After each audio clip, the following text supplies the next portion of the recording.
Paano nga ba palitan ng pace itong ating Hilo RS5 na smartwatch? Ito, papalitan natin yan ng pace. So, okay, ang gawin nyo lang, punta lang kayo sa inyong Hilo Pan application. Okay, at dito sa Hilo Pan homepage, so makita nyo dito yung Hilo RS5. So, connected tayo. So, tap nyo lang itong pace gallery button dito. At yan, makikita nyo yung pace gallery. Yan, yung pamimilian. So, scroll down nyo lang. Yan, ito nakaset yung ating pace dito sa gantong design, yung default design. So dito pwede kayong mamili. Yan, dami naman pamimilian, oh. Pwede nyo slide to the left, dami. So try nating ilagay ito tong green. Yan, tap natin itong stripe dito sa may scale classic section. Tap natin itong stripe. Yan ang ating gagawing pace dito sa ating Hilo RS5. Yan. So okay, pag na-click nyo na, may makita kayo dito sa baba na set as current watch face. Okay, tap nyo yan at antayin nyo lang na mag-loading yan. Yun, kita naman ninyo 0%. Nagsisync siya, guys. Dito makikita nyo rin kung nagsisync yan. So ibig sabihin, pag nag 100%,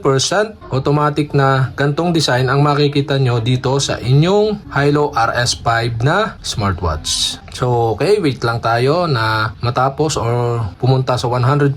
Saka ito to yan, kita naman ninyo. At okay yan, 100% na yan. Okay, ito na, kita na ninyo. So yan, pinalta na natin. So okay yan, from this default to this design. Stripe. Yan guys. Okay, ganun lang kadali magpalit ng pace sa ating Hilo RS5 na smartwatch. So, okay, sana nakatulong itong video na to. At kapag hindi ko pa kayo subscriber, mag-subscribe lang kayo sa aking YouTube channel. I-click nyo lang ang subscribe button at ang bell para updated kayo sa mga video tutorial like this. Okay, salamat sa panonood.